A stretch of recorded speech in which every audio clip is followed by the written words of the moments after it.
means of travel, cannot gain lodging in the motels of the highways and the hotels of the city. An overflowed crowd packed the Ashland Army yesterday for the annual Martin Luther King Jr. Day celebration.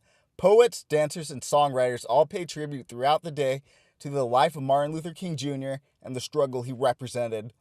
The celebration here is a lot closer to King's dream or his vision than you see in larger metropolitan cities. After the celebration in the Ashland Armory, a crowd gathered in the Ashland Plaza to hear the full "I Have a Dream" speech echo across the walls of downtown Ashland. A portion of those who gathered in the plaza marched through the streets holding signs and saying, "No justice, no peace." After the "I Have a Dream" speech ended, some chanted, "Black Lives Matter." I think he would have been in support of a lot of what was going on. I think in the sense of, King was in support of even the Black Panther movement at the time. After looking back at 2015, a year where groups like Black Lives Matter held protests all around the country, one has to ask, nowadays, are we living the dream of Martin Luther King Jr.? For many, the answer is a tough one. I don't think we're there yet. I don't think there was really I don't know if you really say there's a definitive time or place that he had to say, here, the dream's over, because at any point in time, when you get to one point, well, then you want to improve. You want to keep going. You don't really want to stop. This was the 27th annual Martin Luther King Jr. Day celebration. If Martin Luther King Jr. were alive today, he would be 87 years old. Reporting from Ashland, this is Alexander Mesadieu. Back to you.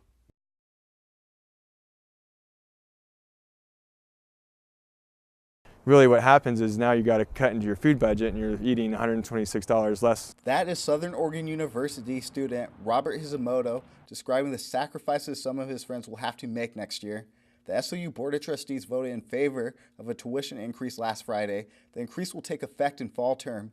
It's not going to really affect me, but I have a lot of friends that go here and they struggle. $40 difference in a month can make a difference if they're really eating or not. Student Government President Tori Uhara said she made the decision to give her recommendation for the tuition increases because it could stop the school from going into retrenchment. We're still in retrenchment, so we're still at a place financially where our institution is struggling to support our full programming. So I think it's one of those things where, although it's very unfortunate that we're seeing another increase, that it's necessary. SOU still has one of the lowest tuition rates of all four-year public colleges in Oregon.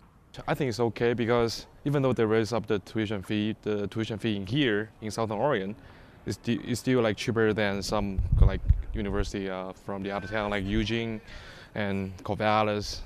Students of the graduate program will not see tuition increases. An undergraduate student taking 15 credits per term will see an increase of $126.15 per term. Reporting from Ashland, this is Alexander Mesadieu. Back to you.